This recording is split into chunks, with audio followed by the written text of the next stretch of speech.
所以，要想体会一个地方这物种的神奇，你还真得在菜市场，因为这里啊有很多跟人发生直接关系的很多的植物，就比如说我们眼前就看到的，你看这个筐子里的这像石头一样的东西，其实是一种非常特殊的调料。这里看到一个像石头一样的存在，不是石头，也不是栗子，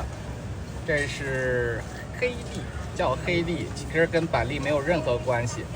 它也要叫马来大风子。这东西打开以后里面是黑的，做一个特别的黑饭的时候要用的调料。大风子科的植物还是有一定毒性的，所以它出现的这个不是蔬菜摊，是香料摊，说明它的用量不会非常的大，很有意思的一种果实。